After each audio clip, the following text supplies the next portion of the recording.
अस्सलाम वालेकुम आदाब। आप सभी का स्वागत है हमारे इस यूट्यूब के वीडियो में। ये क्लास 10th का VVI ऑब्जेक्टिव इतिहास का मैं कराने जा रहा हूँ। इस 10 में से आपके कितने नंबर आते हैं कमेंट में ज़रूर बताएं। पहला सवाल आपके स्क्रीन पे ये रहा, राष्ट्रवाद शब्द का अर्थ क्या होता है? ऑप्शन ए सरकार, ऑप्शन बी राज, ऑप्शन सी लोगों का समुदाय, ऑप्शन डी संविधान। कमेंट में ज़रूर बताएं। इसका आंसर होगा ऑप्शन सी लोगों का समुदाय। दूसरा सवाल ये रहा, इटली को एकीकृत करने में किसका मुख्य योगदान था? इसका आंसर क्या होगा, जल्दी बताएं। तो इसका जो आंसर होगा, इसका मुख्य योगदान तो मेजनी का था, लेकिन ये सभी जो नाम देख रहे हैं ये सभी ने इटली के एकीकरण के लिए मुख्य योगदान अपना दिया था। तो इसका जो आंसर होगा इनमें से सभी होगा, लेकिन ऑप्शन में इनमें से सभी नहीं दिया हुआ है, तो इसलिए आप मेजनी मारेंगे। आइए अब सवाल 3 को देखते हैं। तीसरा सवाल आपके स्क्रीन पे ये रहा कि फ्रांसीसी क्रांति किस वर्ष हुई थी? ये सबसे आसान क्वेश्चन है और बहुत बड़े कॉम्पिटिटिव एग्जाम में ये सब सवाल पूछे जाते हैं। जल्दी बताएं इसका आंसर क्या होगा। इसका आंसर 1789 में फ्रांसीसी क्रांति हुई थी, इसलिए ऑप्शन नंबर ए आपका सही आंसर होगा। आइए अब चौथे प्रश्न को देखते हैं। आपके स्क्रीन पे चौथा प्रश्न ये रहा, यंग यूरोप संगठन की स्थापना किसने की थी? यंग यूरोप और यंग इटली, आप बहुत अच्छे तरीके से जानते हैं कि यंग यूरोप और यंग इटली की स्थापना मेजनी के द्वारा किया गया था।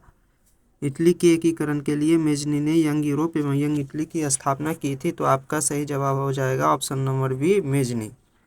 पांचवा सवाल आपके स्क्रीन पे यह रहा, जर्मनी का एकीकरण कब पूरा हुआ? बहुत आसान सवाल, इसका आंसर जल्दी बताएं। जर्मनी का एकीकरण कब हुआ था? जर्मनी के एकीकरण में मुख्य योगदान बिस्मार्क का था और जर्मनी का एकीकरण 1871 में हुआ था। फ्रैंकफर्ट की संधि के द्वारा जर्मनी का एकीकरण संपूर्ण हो चुका था, तो इसका आंसर होगा ऑप्शन नंबर सी 1871।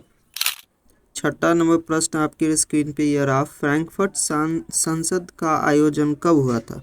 फ्रैंकफर्ट संसद का आयोजन 1848 ईस्वी में हुआ था, इसलिए आपका सही जवाब हो जाएगा ऑप्शन नंबर ए 1848। सातवां नंबर प्रश्न ये रहा, नेपोलियन बोनापार्ट किस देश का शासक था?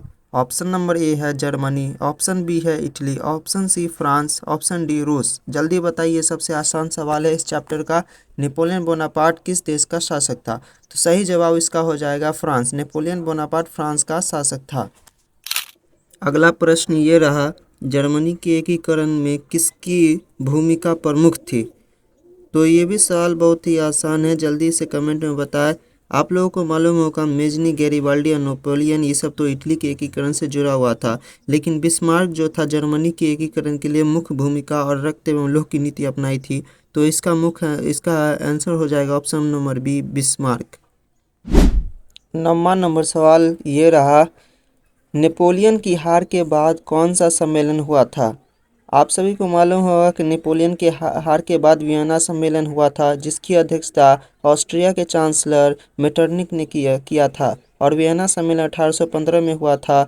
और इसके बाद नेपोलियन का शासन खत्म हो गया और लुई फिलिप को शासक बनाया गया था। इसका सही जवाब हो जाएगा वियना सम्मेलन, ऑप्शन नंबर बी। और क्वेश्चन नंबर 10, ये लास्ट प्रश्न है। क्वेश्चन नंबर 10 कह रहा है, नेपोलियन की हार के बाद फ्रांस में कौन सत्ता में आया? तो नेपोलियन की हार वियना कांग्रेस के द्वारा हो गई थी। वियना सम्मेलन में मेटरनिक की अध्यक्षता में नेपोलियन को हरा दिया गया था और नेपोलियन की हार हो गई तो लुई फिलिप को मेटरनिक ने फ्रांस का सत्ता में लुई फिलिप को चुना और फ्रांस का शासक लुई फिलिप को बनाया।